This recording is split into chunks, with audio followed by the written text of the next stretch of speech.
Hey, my name's Ian Ugarte and I thought I'd just talk to you and make a short video today around what we do and a lot of the questions that get asked. The most important part of what we do is we create high yielding, and affordable housing and high yields, it's a contradiction, is a common question we get asked and a common comment that gets made to us. Let me show you about why we can do high yielding. We talk about affordable housing, and the way we talk about affordable housing is by getting an understanding of what that really means. It's not low socio, it could be, but affordable housing essentially is, by federal definition, creating properties that cost you less than 30% of your gross wage. So if you're paying more than 30% of your pre-tax wage towards rental accommodation, you are considered to be under housing stress. Let me show you an area of Australia that has this problem. And in this area of Australia, you can see quite clearly that here, for a 4-bedroom house, you're paying $420, and for a 2-bedroom house, you're paying $415. Why, as an investor, would you build a 4-bedroom house when it's not giving you a return?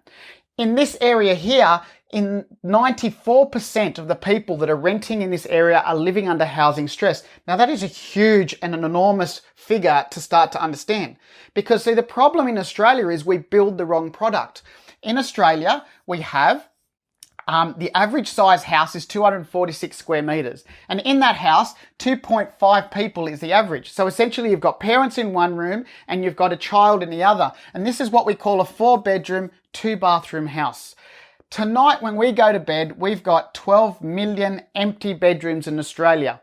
And I can fit 22.6 Hong Kong houses in that one house. So what we do in Australia is a very silly thing. We build the wrong product. But let's look at it in a different way. If you had that standard 4-bedroom house with a bedroom here and these 3 bedrooms, and you had a kitchen and lounge area, and you could find policies to retrofit this. Now, normally this house will rent for $420, but if I get this and I take the policies that are available around the country and I create small self-contained areas that share one other area, I can now get a better return for my money. But more importantly, rather than $420, I can rent those from $200 to $250 because it doesn't act as a ratio. That means that in this household, I will be able to rent the place for $800 plus, when normally I would only get $420. So you understand that when you build the right policy, when you build the right product or you retrofit the right product, you'll get a better return.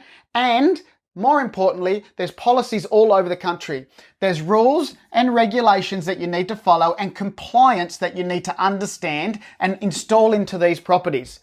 The governments are giving incentives for you to do that. That may be cash, tax, or even time incentives to get approvals.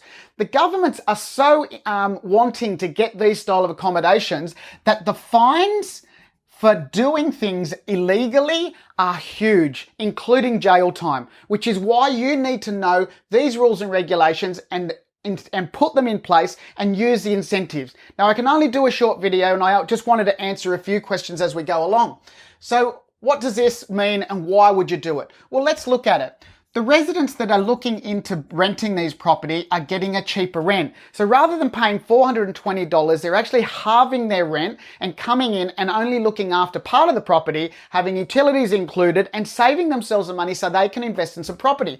And is there a demand for it? Well, I can tell you the 60 to 80% of the residents that are looking for somewhere to rent are either single or a couple. So effectively they only need a studio or 1-bed home, not apartment, to live in. Ironically, 60 to 80% of the stock on the market are 3, 4 or 5-bedroom houses. Now, can you see that we've got an upside down marketplace that hasn't been catered for many, many years? Residents get a benefit because they save money.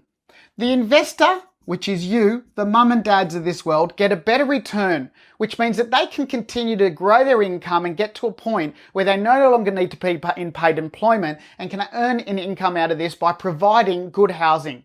You're creating a community outcome. Now, unfortunately, community has been lost in Australia. This style of housing actually brings back community, and we have example upon example of how that works. And may not be to your advantage, but the government cannot and no longer can afford to put any money towards housing. So what you're doing is you're filling a marketplace and you're taking the pressure off the bottom of the market by taking this style of accommodation. Now you might do low socio, you might do high end, you might just do the middle. It's going to be up to you. It's what we teach and what we talk about. So people always say to me, well, why is it that you do this? Shouldn't you just be giving away what you do? Well, if you give everything away of what you do, you'll end up with nothing and you'll be the person that actually ends up needing to have the housing that we provide. What we say to you is, if you go out and you're a mum and dad investor and you have somewhere between 1 to 6 investment properties, you're going to be filling a marketplace that really needs this. And when I say that, what I mean to say is, for every property that you do, it's going to put you in a better position. It's going to affect a resident in a positive way so that they can save some money and they can go and invest as well, which means you can continue to do the same thing. We have, and what we do is we create genuine community connection by providing elegant housing solutions, housing diversification for everyone in the community. And we have a goal, and our goal is to produce 1 million self-contained homes within the next 10 years. So by December 2027 is when we got to hit our target. Can we do that target on our own? No. We need someone like you to come along and help us to do this. If you want to learn more, come along, hear me speak, and listen and hear me out. If it's something that you want to do, it's something that you want to do. So I hope to see you soon. Thanks for listening to me and have a great day. Cheers.